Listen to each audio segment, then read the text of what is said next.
Shalom, selamat pagi teman-teman semua, salam sejahtera bagi kita semua. Mari kita kembali beribadah, mari kita pusatkan perhatian kita kepada Tuhan.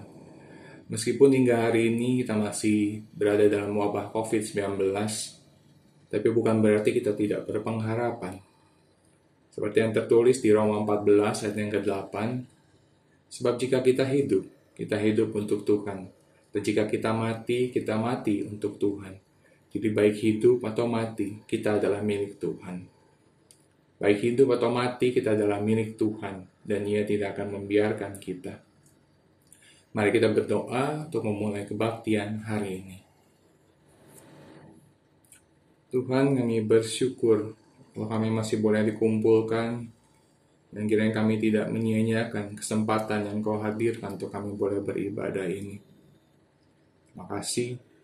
Di dalam segala kelemahan kami, atau apapun yang kami bawa ya Tuhan, entah itu letih, entah itu malas, tapi biarlah supaya ibadah ini tidak menjadi suatu rutinitas belaka ya Tuhan, tapi kiranya Engkau yang bangun kami, hidupkan semangat kami untuk sama-sama menyembah Engkau ya Tuhan, dan mendengarkan firman. Dan mengenai COVID ini ya Tuhan, kiranya Engkau yang berkati kesembuhan daripada orang-orang yang terjangkit ya Tuhan, terutama untuk saudara-saudara seiman kami segereja. Kiranya Engkau yang sembuhkan mereka ya Tuhan, kami memohon belas kasihan. Dan kiranya lewat kejadian yang mereka alami, atau mungkin kelak kami alami ya Tuhan, yang boleh belajar tentang kebaikan Engkau ya Tuhan, tentang iman kami supaya makin kuat ya Tuhan, entah itu baik atau buruk apa yang terjadi pada kami. Terima kasih ya Tuhan, kami berharap supaya pandemi ini juga boleh cepat berlalu. Kiranya Engkau yang berkati kebaktian kali ini, kiranya Engkau yang bangun kebaktian kami ya Tuhan, dan biarlah firman Tuhan boleh berbicara pada kami masing-masing pribadi. Terima kasih ya Tuhan, di dalam nama Tuhan Yesus kami berdoa. Judul renungan kita pada hari ini secara khusus diambil dari Kisah Para Rasul yang ke-18 ayat yang ke-9 dan ke-10, di mana tertulis, pada suatu malam berfirmanlah Tuhan kepada Paulus di dalam suatu penglihatan, jangan takut, teruslah memberitakan firman dan jangan diam. Ini yang menjadi judul renungan kita pada kali ini. Dan kemudian dilanjutkan oleh perkataan, sebab aku menyertai engkau, dan tidak seorang pun yang akan menjamah dan menganiaya engkau. Sebab banyak umatku di kota ini. Sebab banyak umatku di kota ini. Ini adalah hal yang bagi saya cukup menarik untuk diperhatikan, karena terkhusus di bagian ini, hadirnya saudara seiman adalah bagian dari penyertaan Tuhan. Dan jika kita mau tarik ke masa ini, sebenarnya kehidupan bergereja pun adalah berkat Tuhan, untuk kita berani menghidupi kehidupan yang bermisi. Namun, hidup bergereja memang selalu ada cacatnya. Ditambah dorongan dari sekeliling kita sehari-hari yang mungkin membuat kita meremehkan kehidupan bergereja. Belum lagi di masa pandemi ini, dan di mana kita tidak bisa beribadah bersama-sama. Hal-hal ini akan menyulitkan saya dan kamu sekalian untuk melihat kehadiran saudara seiman sebagai berkat Tuhan, dan justru malah mungkin melihatnya sebagai beban. Mari kita kembali mengingat persekutuan kita, komunitas kita sebagai sebuah berkat penyertaan Tuhan, sambil menaikkan pujian, satukanlah hati kami.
Berita anugerah kita yang akan kita bacakan bersama-sama terambil dari Daniel 9 ayat yang ke-9.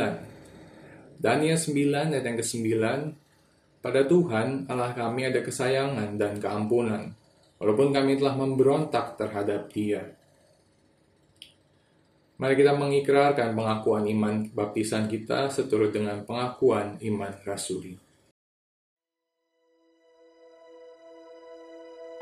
Aku percaya kepada Allah, Bapa yang Maha Kuasa, Khalik langit dan bumi, dan kepada Yesus Kristus, Anaknya yang tunggal, Tuhan kita, yang dikandung dari Roh Kudus, lahir dari anak darah Maria, yang menderita sengsara di bawah pemerintahan Pontius Pilatus, disalibkan, mati dan dikuburkan, turun ke dalam kerajaan maut. Pada hari yang ketiga, bangkit pula dari antara orang mati, naik ke sorga, duduk di sebelah kanan Allah, Bapa yang Maha Kuasa. Dan dari sana Ia akan datang untuk menghakimi orang yang hidup dan yang mati. Aku percaya kepada Roh Kudus, gereja yang kudus dan am, persekutuan orang kudus, pengampunan dosa, kebangkitan tubuh, dan hidup yang kekal. Amin.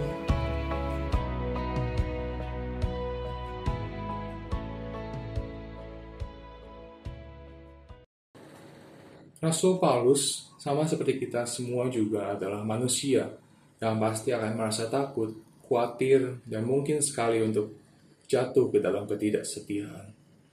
Dari perikop yang nanti kita baca, Rasul Paulus bersama Timotius dan Silas semakin mendapat tekanan, bahkan dikatakan orang-orang di Korintus ini sampai memusuhi mereka dan menghujat. Jangan takut. Mungkin dikatakan Tuhan karena rasa takut juga mulai menyelimuti mereka. Lalu bagaimana dengan kita? Apakah kita masih berani? Atau kita sudah mulai padam, diliputi rasa takut? Atau bahkan kita mulai membelakangi atau memberontak? Tapi seperti berita anugerah yang kita baca tadi, jika kita mau berbalik pada Tuhan, selalu ada keampunan. Mari, sambil menyiapkan hati mendengarkan kebenaran firman Tuhan, mari kita juga berintrospeksi sejenak dengan lagu perenungan berikut ini. Mari kita berintrospeksi sejenak, apakah kita masih setia, apakah kita masih punya semangat untuk menjadikan kebenaran Injil itu bagian dari hidup kita sehari-hari. Mari kita berintrospeksi dengan pujian, setiakah diriku padamu Tuhan.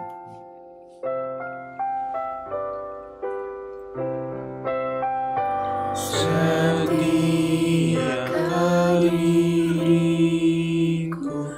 padamu Tuhanku, dan siapkah hatiku mengiringmu terus.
Selamat hari Minggu teman-teman yang dikasihi oleh Tuhan Yesus. Mari kita berdoa sebelum kita membaca dan merenungkan firman Tuhan.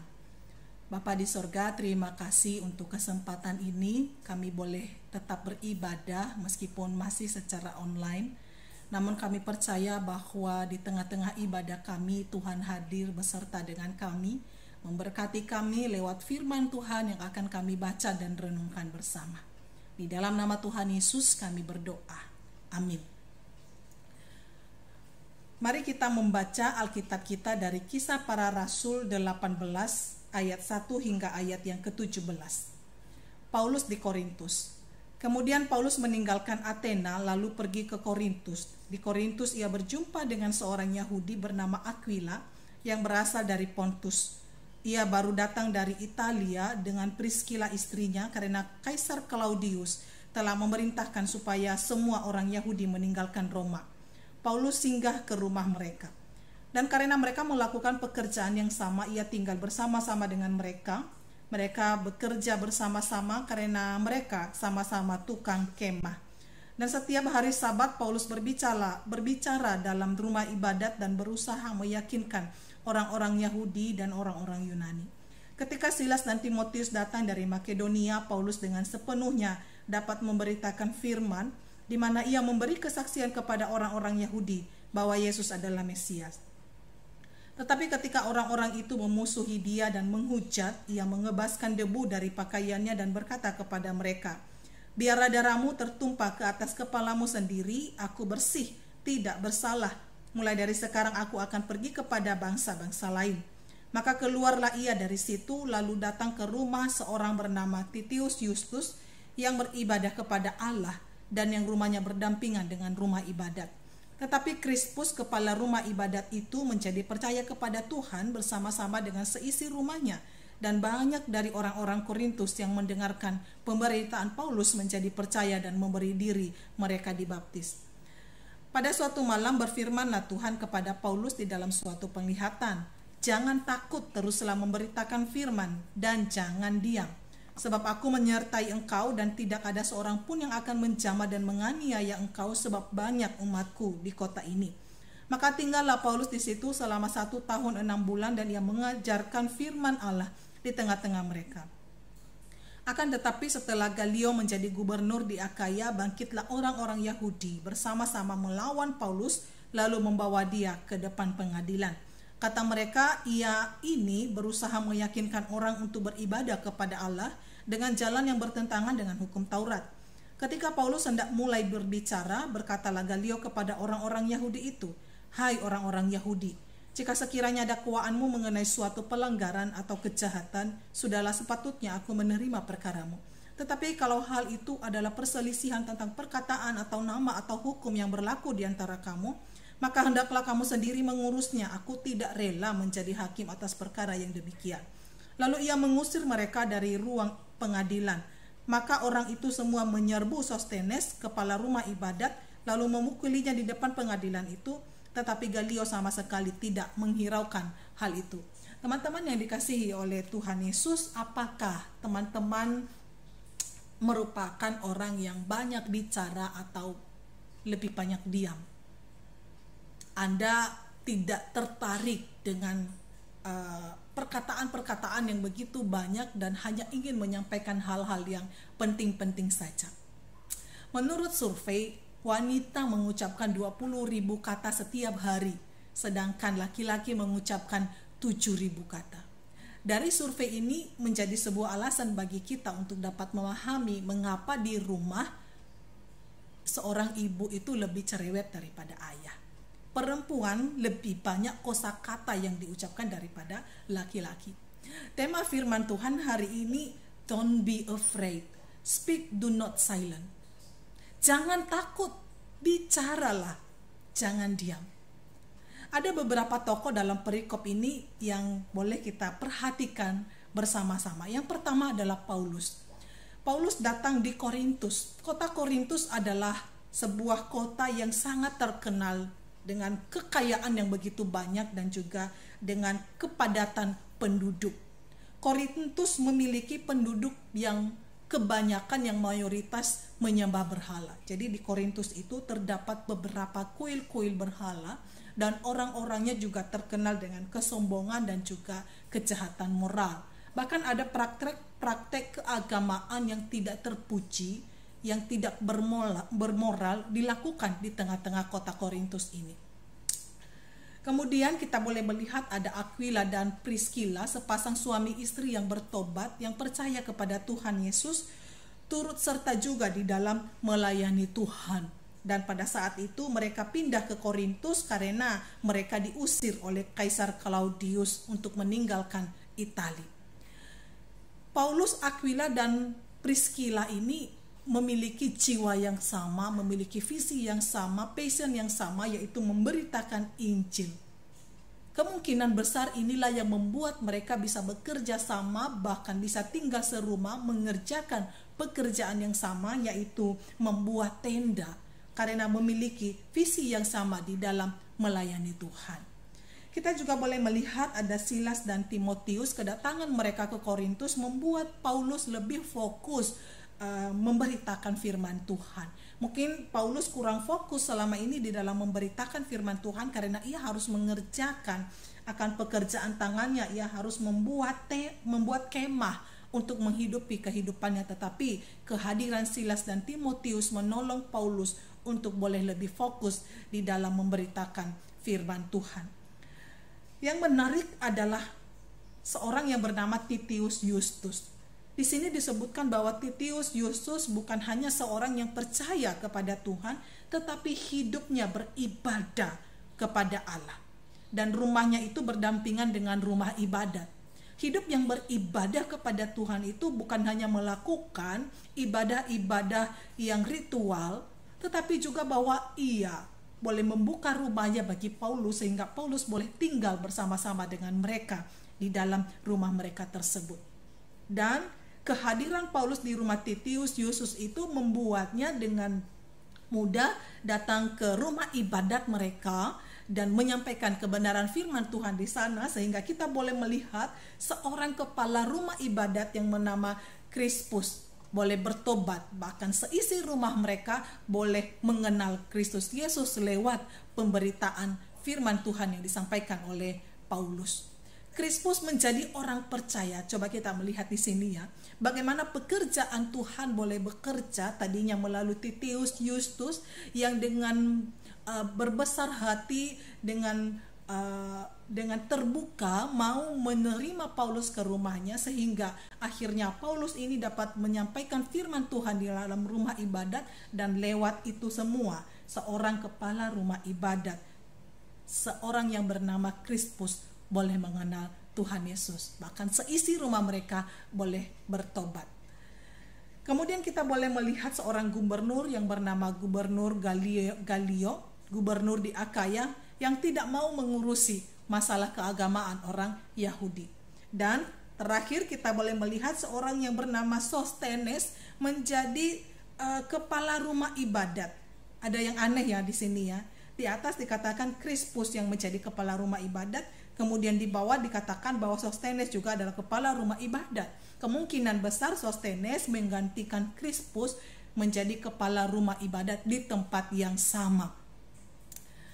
Tadi dikatakan bahwa Sostenes ini merupakan kepala rumah ibadat yang menjadi tempat orang-orang Yahudi, orang-orang Korintus melampiaskan kemarahan, melampiaskan emosi mereka karena perkara mereka ditolak oleh sang gubernur, sehingga dikatakan di sini bahwa Sostenes mereka pukuli di depan pengadilan itu. Sostenes tidak bersalah, tetapi dia menjadi korban, dia menjadi tempat bagi orang-orang di Korintus ini untuk melampiaskan amarah mereka karena mereka tidak puas dengan keputusan yang diambil oleh Galio. Teman-teman yang dikasihi oleh Tuhan Yesus, kita boleh melihat bahwa setiap peristiwa dalam kisah ini sepertinya hanya peristiwa-peristiwa yang kecil, peristiwa-peristiwa biasa.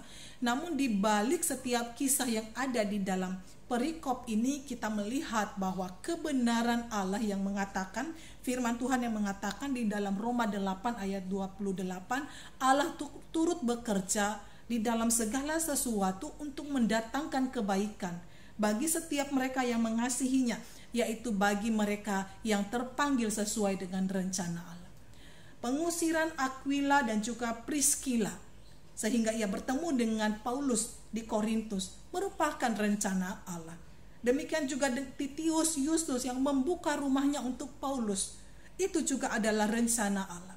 Dan kemudian Krispus, kepala rumah ibadat, boleh bertobat. Semuanya itu juga adalah pekerjaan Allah. Sehingga melalui daripada Paulus datang ke Korintus ini, banyak orang mengenal Yesus Kristus, bertobat dan menjadi percaya kepada Injil. Di dalam ayat 6 kita boleh melihat, tetapi ketika orang-orang itu memusuhi dia dan menghujat, ia mengebaskan debu dari pakaiannya dan berkata kepada mereka, biarlah darahmu tertumpah ke atas kepalamu sendiri, aku bersih tidak bersalah. Mulai dari sekarang aku akan pergi kepada bangsa-bangsa lain. Tidak mudah memberitakan firman Tuhan, tidak mudah menyampaikan Injil kepada orang-orang Korintus karena karakter mereka sudah terkenal karakter yang keras, karakter yang jahat. Mereka susah sekali menerima kepercayaan yang lain kecuali menyembah kepada berhala. Kata memusuhi di dalam ayat 6 ini sebetulnya merupakan istilah daripada kemiliteran, yang artinya ialah mereka orang-orang Korintus ini menyusun dan mengatur diri sebagai sebuah pasukan untuk berperang. Berperang untuk siapa? Berperang melawan Paulus. Jadi ketika mereka membawa Paulus ke pengadilan di depan Galio itu, tidak hanya 1-2 orang yang datang ke pengadilan tersebut, tetapi beramai-ramai mereka berkumpul, mereka sekongkol untuk membawa akan permasalahan ini di depan gubernur. Mereka seperti orang-orang yang siap untuk berperang melawan Paulus. Kemudian kata menghujat juga di sini bisa berarti bahwa mereka mengejek, mereka memaki Paulus, tetapi juga bisa berarti bahwa mereka betul-betul menghujat akan Kristus. Jadi memang tidak mudah di dalam menyampaikan firman Tuhan, tidak mudah tantangan di dalam memberitakan Injil kepada orang-orang yang belum percaya. Tetapi kita bisa melihat bagaimana sikap Paulus di dalam ayat 9 sampai ayat yang 10. Pada suatu malam berfirmanlah Tuhan kepada Paulus di dalam sebuah penglihatan, jangan takut, teruslah memberitakan firman dan janganlah diam. Melihat sikap orang-orang Korintus itu, Paulus dikatakan di sini jangan takut. Artinya apa? Paulus juga takut, tetapi dia melihat bahwa ada janji penyertaan Tuhan bagi Paulus. Aku menyertai engkau.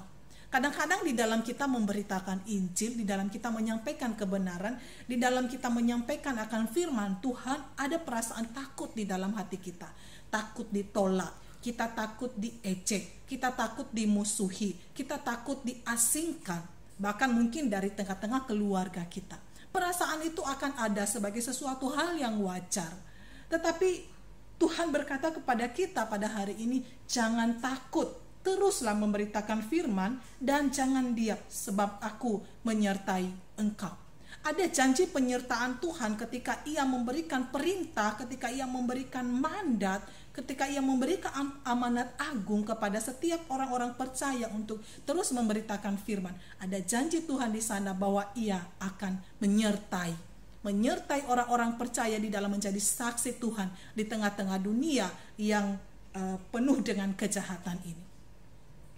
Ayat 9 ini dan juga ayat 10 di dalam pasal 18 Kisah Para Rasul ini paralel dengan Matius 28 ayat 18 hingga ayat 21. Ketika Yesus berkata di sana, kepadaku telah diberikan kuasa di sorga dan di bumi.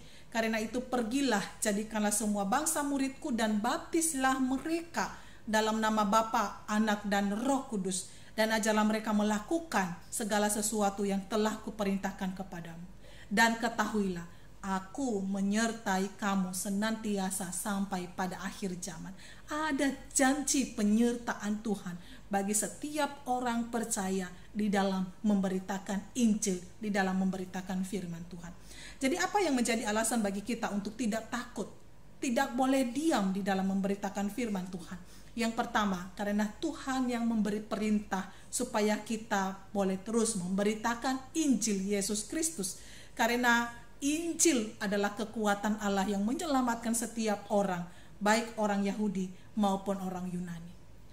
Tetapi mungkin teman-teman berkata bahwa saya tidak takut, saya cuma tidak mau memberitakan Injil. Saya tidak ada panggilan untuk memberitakan Injil. Saya tidak ada beban untuk menyampaikan firman Tuhan.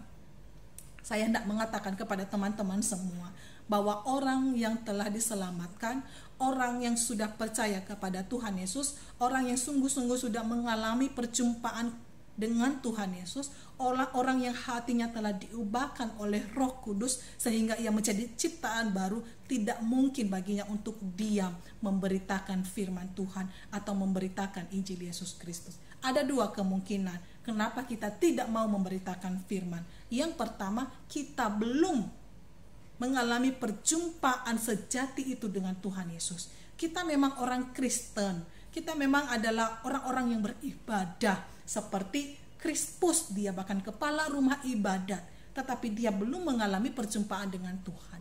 Perjumpaan dengan Tuhan itu yang membuat dia bertobat. Jadi yang pertama alasannya adalah mungkin saja kita orang Kristen, tetapi kita belum mengalami yang namanya kelahiran baru. Kita belum mengalami perjumpaan pribadi dengan Tuhan. Yang kedua, kita mungkin sudah mengalami perjumpaan pribadi dengan Tuhan, tetapi iman kita menjadi suam-suam kuku. Cinta kita kepada Tuhan tidak lagi seperti cinta yang mula-mula saat kita mengalami perjumpaan dengan Dia.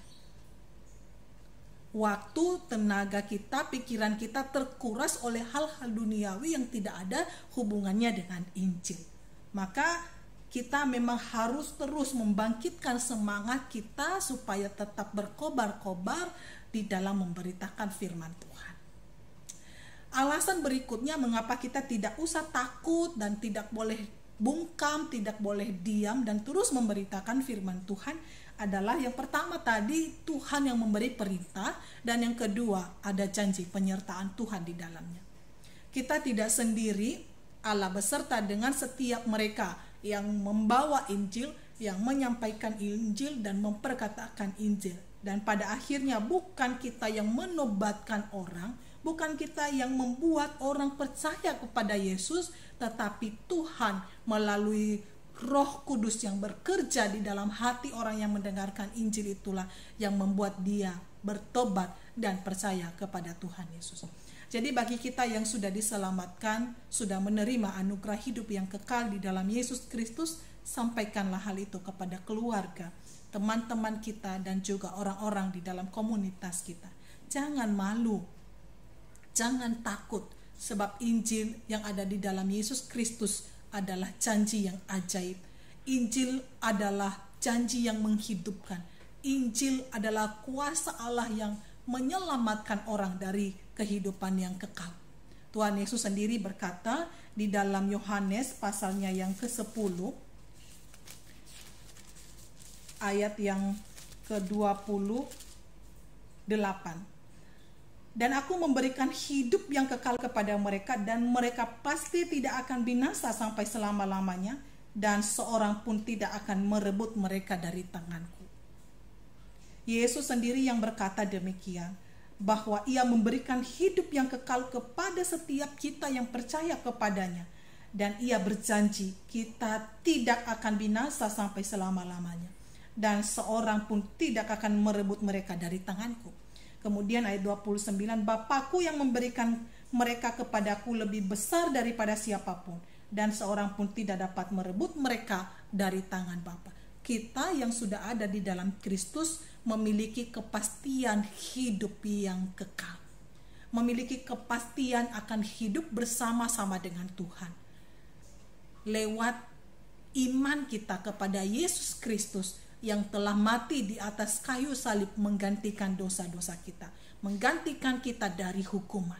Dan itulah yang membuat kita seharusnya tidak malu, tidak takut di dalam memberitakan firman Tuhan, karena kita tahu bahwa yang kita sampaikan adalah sebuah kebenaran, yang kita sampaikan adalah sebuah kepastian, yang kita sampaikan adalah sebuah janji Allah sebuah keselamatan yang pasti di dalam Yesus Kristus, sehingga orang-orang boleh mengenal Kristus dan mendapatkan kebebasan sejati terhadap dosa dan juga terhadap kematian yang kekal. Kiranya Tuhan menolong untuk teman-teman semua boleh belajar dan juga boleh terus giat di dalam memberitakan Injil. Jangan pernah diam untuk menyaksikan apa yang engkau imani kepada orang-orang di sekitarmu. Jangan pernah bungkam untuk boleh menjadi saksi Tuhan di tengah-tengah dunia ini. Karena kita diselamatkan untuk menjadi saksi Tuhan. Kita diselamatkan untuk boleh melayani Tuhan dan memberitakan firman Tuhan. Supaya melalui kehidupan kita, melalui perkataan kita, melalui pemberitaan kita, banyak orang yang menjadi percaya kepada Kristus Yesus. Tuhan memberkati teman-teman sekalian. Mari kita berdoa. Bapa di dalam kerajaan sorga, Engkau berkata kepada kami untuk tidak takut, dan kami harus berani untuk berkata-kata.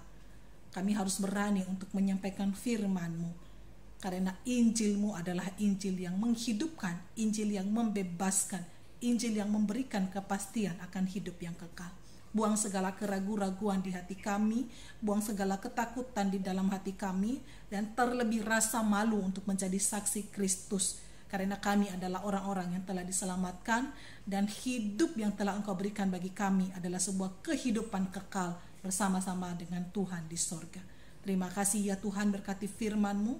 Di dalam nama Tuhan kami Yesus Kristus kami berdoa. Amin. Teman-teman yang dikasihi oleh Tuhan Yesus, kita akan menutup ibadah kita. Mari kita menerima berkat daripada Tuhan. Tuhan memberkati kita dan melindungi kita. Tuhan menyinari kita dengan wajah-Nya dan memberikan kita kasih karunia. Tuhan menghadapkan wajah-Nya kepada kita dan memberikan kita damai sejahtera dari hari ini sampai selama-lamanya. Amin.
Mari rekan-rekan sekalian, kita menerima doa berkat. Kiranya kasih daripada Allah Bapa, kiranya pengorbanan Tuhan Yesus di atas kayu salib, dan penyertaan pimpinan Allah Roh Kudus terus memimpin hidup kami semua untuk terus hidup kudus dan menghargai anugerah keselamatan daripada Tuhan yang telah membersihkan kami daripada segala dosa dan hati kami yang jahat, dari sekarang sampai selama-lamanya. Amin. Jemaat sekalian, ibadah kita telah selesai. Mari kita mengambil saat teduh sejenak dan selamat hari Minggu. Tuhan Yesus memberkati.